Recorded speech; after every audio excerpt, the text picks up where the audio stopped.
So let's start putting some numbers on temperature. In order to measure temperature, we need to find some physical phenomena that varies as a function of temperature. As we will see in the following lectures, when a material gets hotter, they expand. This is true for both solids and fluids, and we'll discuss this more in the next lecture. The fact that a liquid expands has been exploited to make a thermometer that measures temperature.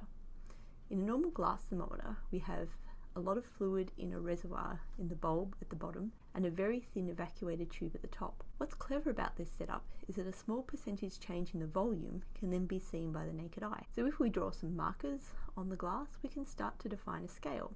But an arbitrary scale isn't good enough. We need a scale that everyone agrees on.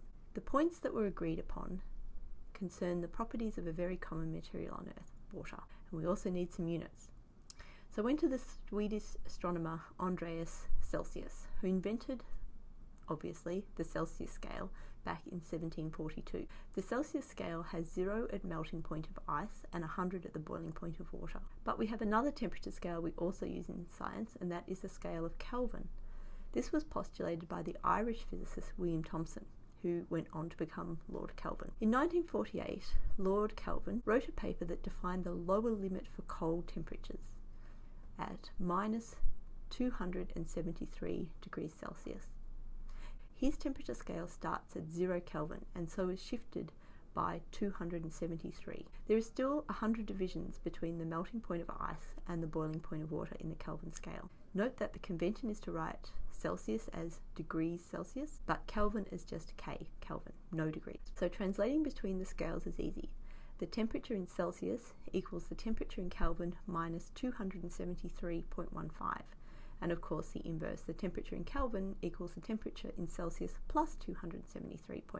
It's easy to remember, Kelvin should always be the higher number. And most of the time we just use 273 and drop the 0.15. But let's think a little bit more about the lower limit defined by Lord Kelvin for a moment.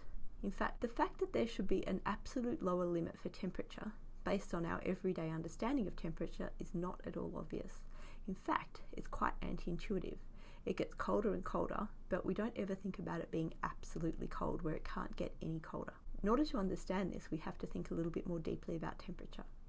But if we instead think about temperature as a measure of hot and cold, and it is proportional to the kinetic energy of each molecule in a material, we can start to better understand this fact. We need to recall two things: the model of the structure of matter that we presented earlier, and from mechanics, remember that kinetic energy is related to movement. So then we can start to see that once a molecule slows down, the body drops in temperature, and thus there is a natural end, i.e. when the molecule stops moving, then the temperature is at absolute 0. More about this later, but it should be said that the molecules cannot stop moving completely, so we can never really get to absolute 0.